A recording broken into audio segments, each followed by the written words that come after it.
Hello, hello. Welcome back to another episode of the Empowered to Advocate podcast. We are going to head into part 2 of our 5-part series about student voice today. Very excited to talk about the age group that we're legally supposed to be really focusing on for student voice. And there is a lot of detail to dig in here, but we're going to try to do this in 20 minutes or less for you today. So I'm going to actually turn this over to Dana Marie today to kind of kick us off. This is a particular area of expertise for her, so we are very lucky to have her to discuss this today. All right. So Dana Marie, what changes when students turn 14? So that's a great place to start. So when students turn 14, like Michelle said, they are, legally invited to their IEP meetings, invited to participate in their IEP meetings. And this kind of looks like a lot of different ways. So one of the ways is actually attending their meeting if it makes sense for them. And that's a conversation between the student, their school team, the parents, the guardians, and the family. But we do really like for students when they turn age 14 and up to attend their IEP meetings. Like we said in our first episode, you don't want a lot of people sitting around a room talking about you and having no input, especially when we're talking about your future. So once a student does turn 14, school teams are obligated, should be inviting them to their meetings. What would be really awkward is if those students came to the meeting and just sat there for 45 minutes, an hour and 15 minutes, 2 hours. So what we really want to focus on today is actually participating, not just being invited, which is, of course, one step. It's part of the process, but we find that sometimes school teams and teams in general do that to kind of check a box, but don't really think a little bit more in depth about what it actually means to be a valuable member of that team and a participant in those meetings. What are some of the best ways to prepare students, to prepare young adults for these meetings? Yeah, so I think there's a lot of different ways that you can prepare. So I know a lot of teachers, a lot of school teams who do a really super simple, almost like a getting to know you activity like you would do at the beginning of the school year, but a really simple questionnaire that they sit and interview or fill out with the student a couple of days or a week or so before the meeting, and just asks them some questions about their future. What do you want to do in the future? Do you want to attend college? Do you not want to attend college? Are you looking into a trade? Do you want to go straight to work? Are you interested in the service? So really some of those basic questions about the future. I know it can be really difficult or interesting for parents when they have an 8th grader or a 9th grader to start already thinking about what happens after high school. But we're here to tell you that time does fly and it will go by so fast. So asking those questions as early as 7th and 8th grade, even earlier, but definitely as soon as the student is in high school. So like I said, what do you want to do after high school? But it goes even more broad than that, thinking about community, thinking about living in the future. So do you want to live on your own? Do you want to continue to live with your parents or your guardian or your family? Do you want to continue to live locally, or are you looking to move once you graduate high school? Do you want to attend a college in another state? Even if you're not attending college, do you want to move to another state for any number of reasons? Do you want to live with friends? Do you want to get a roommate? And then, of course, the question comes up, how are you going to pay for all of that, right? So if you want to get a job right away, maybe you already have a job. If you're 15 or 16, that might be possible, but starting to think about, maybe we should think about a part-time job where you can start putting some money away to save for whatever it looks like. So there are a lot of questions you can kind of ask ahead of time. We have found that there are many ways for students to then kind of give this information in their IEP meeting. So some students like to go into their IEP meeting and right at the beginning, Michelle and I always talk a lot about the beginning of a meeting being a time and space for parents and caregivers to be able to kind of voice their opinion, concerns, what they hope for their child, so on and so forth. This is a great time. This is the best time to also include the student, regardless of age, but definitely in that 14 plus category, to speak if they are able to, if they're willing to, about what they hope for their future, what they want to do after high school, what they want to accomplish while they're in high school in terms of types of courses they want to take, extracurriculars they want to take part in. Like I said, a part-time job, community service. There are so many things that they can talk about and that they could focus on to really set the tone of the meeting and make sure that we're keeping the student that we're talking about in the focus. We're making sure that we're not talking around them, but that we're actually putting them at the center of the conversation, what they hope for their high school years, but also what they hope for the years after, which is really important.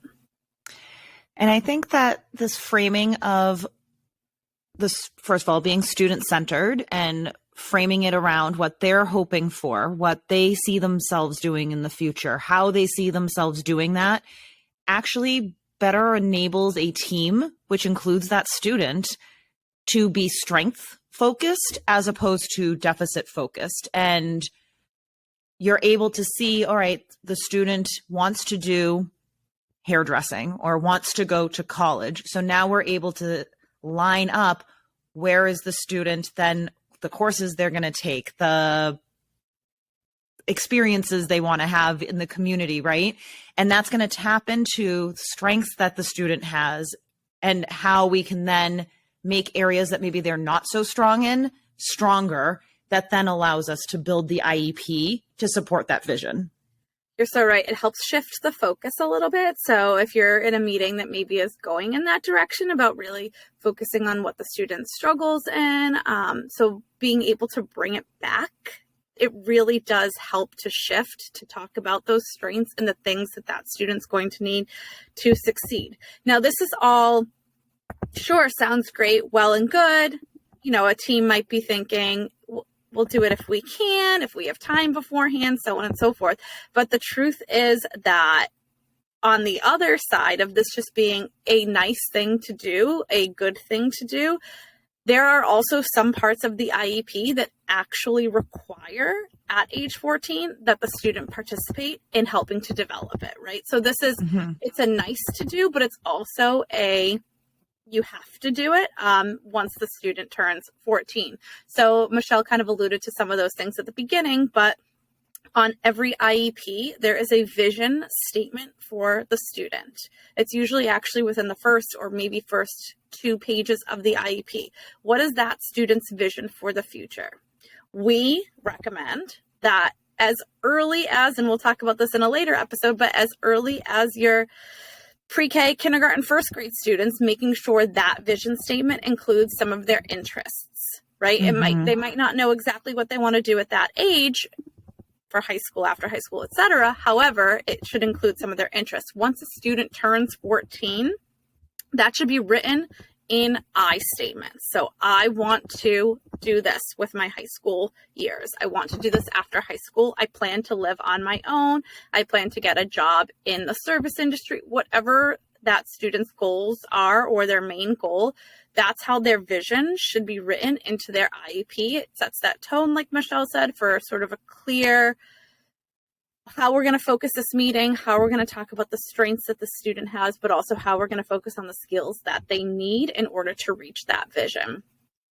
Later on in the IEP, we also have what's called a transition planning form. And we've talked a little bit about transition planning on our blog and on Instagram, but this is really where you set the plan with that student. Okay, so you want to attend a 4-year college or university. You want to go into the military. You want to, like Michelle said, become a hairdresser. Now, what are the things that you need to do as a 14-year-old, 15-year-old, 16-year-old, so on and so forth to achieve that goal? And so to do that, we sit with the student and we actually go through that plan That's what a school team can be doing. A parent or caregiver can be asking these exact same questions at home in preparation for the meeting. But how are we going to get you there? What are the courses that you need to take in order to achieve that goal of you taking those courses? Are there others that you haven't taken yet? What part-time job might serve you when preparing for this job? You want to be a chef, you want to be a cook. Well, maybe starting as a bus person in a restaurant is actually a good part-time job then for you over the next couple of years. And then we think a little bit more globally about it, not just in terms of classwork and job, but that community piece that I talked about too. What are some things that you can do in your community right now that will help you prepare for the future, whether that's service oriented or whether that's joining a club or a sport or a religious organization outside of school, something that's going to serve you in your community to help you kind of develop not just as a student, an academic based student, but as a whole person, as a whole individual as you leave high school. And so that transition planning form focuses on not just academics, but it focuses on employment, community, independent living, everything that goes into that. Right. And this is actually something that should be done before the development of the IEP, right? Like this should be the driving force of the IEP that's to come next. Again, making the student the focus, the center of this plan. Yes, the family's dreams and wishes for the student are also important, but ultimately we are getting this young person ready for the world and for adulthood, and allowing them to have such a strong voice in their education is really imperative to them feeling empowered, feeling in control, feeling sometimes even more motivated to do whatever they need to do in school to be post high school successful in whatever they're doing. For sure. And not every student, 14 to 22-year-olds, is going to be able to or feel comfortable going into a meeting that might have 5 or 7 or 9 or 11 adults and might not necessarily feel comfortable sharing out loud what their vision is, some of the things that they included in their transition planning form. So there are other ways to do it. You can write something up, maybe with your school liaison or one of your teachers, if you're a student, and have somebody read that for you at the beginning of the meeting. So you can be at the meeting, but not necessarily have to say it out loud or read it out loud if you don't feel super comfortable. You can decide that you want your parent or caregiver to share that information as sort of part of their statement at the beginning of the meeting. We have students who decide to put it in the form of like a PowerPoint presentation or some other visual at the beginning that tells us a little bit about them and their vision for the future and how that can sort of drive the meeting. It's a great way to start a meeting. Now, of course, we're talking about students right now, ages 14 to 22, who are able to do that, who don't have communication challenges, behavioral challenges, so on and so forth, that might inhibit them from being able to sit through an IEP meeting. In a later episode, we will talk specifically about students who might have some challenges that would make it difficult to sit through an entire IEP meeting, or might make it difficult to use their verbal language in order to participate in their meeting. We'll talk about that, like I said, in a later episode, but there are many ways that the student can be included, and it doesn't necessarily have to be just sitting and starting the meeting and talking for 10 minutes about themselves. Not everyone feels comfortable doing that. It's good to practice, but not everyone's quite there at age 14. And I think that's also a good point when, and like you said, when we, in a future episode, we're going to be talking about communication differences and different ways of expressing their vision and their interests. But that really helps to put the can do, right? As opposed to, well, this student can't verbally express themselves right now, so I guess we can't include them, right? So, I mean, I don't know of any teams who do that, but just to put that out there that, you know, always trying to think of what can this student do? And then where is the next place they're going? And for these 14 to 22-year-olds, the next place they're going is adulthood and, the quote unquote real world, right? The people talk about. So what can they do now? Where do they want to be? And then how is that school team going to help scaffold to get them to that vision for their lives? Absolutely. And I'm glad that you mentioned adulthood, because there's one more thing before we end today that I think is really important. We think of high school students a lot as ages 14 to 18 or so, but the reality is that many students are in high school until they are 19, 20, 21, or 22 years old. And at the age of 18, the legal rights to that document, to the IEP in terms of who signs it, go to the student, default to the student. Of course, there are exceptions to that, but it's important to know that when you're preparing a younger student, a 14 or 15-year-old, for their IEP, the reality is that once they turn 18, they will get to decide if they want to have individual signing rights to that IEP, if they want to share decision-making with a parent, a caregiver, or guardian, if they want to delegate their decision-making for their IEP to a parent or a guardian, they can absolutely do that, but they will be making that decision at age 18. And so that's a lot of onus over your programming and your education at that age, even if you've not quite graduated yet from high school. So the more that we can prepare all along in high school to get to that moment, the better, for sure. Absolutely. So I think some of the top takeaways here are that for all ages, but especially for 14 to 22, we want to put the students more into the driver's seat of their educational process. And that includes getting their participation either or before the meeting, during the meeting, after the meeting, right? And really thinking about what their goals are, what they can do, and then how that IEP, how that individualized education plan is really going to be individualized for them to help them reach their goals, and to see and have their disability be an area that is impacting them with certain challenges, but not something that can't be overcome or worked with so that they can meet their goals, right? Absolutely. What I would love to see is once a school team, obviously in collaboration with the parent, the guardian, and whoever else is on that student's team, once they draft an IEP, I would love for the school team to share that with the student. Of course, when it's appropriate, to say, hey, did we get anything wrong here? Was this what we talked about at the meeting? Is there anything that you think we're missing? Do these goals feel like goals that you can reach in the next year? So on and so forth.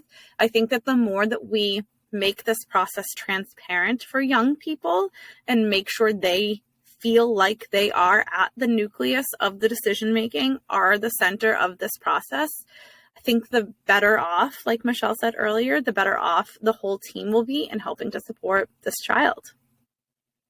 Absolutely. So if anybody currently has a child, or if you are an educator and you're tuning in today and you have students who are 14 to 22 and you have questions, or you have ways that your team has included students in the IEP process, we would love, love, love to hear from you and these stories of how you have made these meetings accessible to your 14 to 22-year-olds. You can email us at empoweredtoadvocate@gmail.com.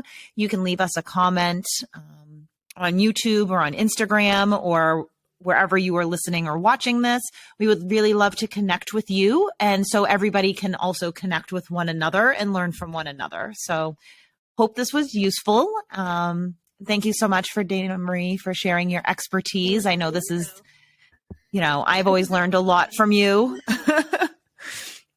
in this age. So, all right. In the next episode, in part 3, we're going to be looking at middle school, kind of that middle age, not really middle age. I'm middle age, looking at middle schoolers, 10 to 13-year-olds, and what this part of the process would look like for them or could look like for them. So stay tuned. Thanks for being here. Thanks, everyone.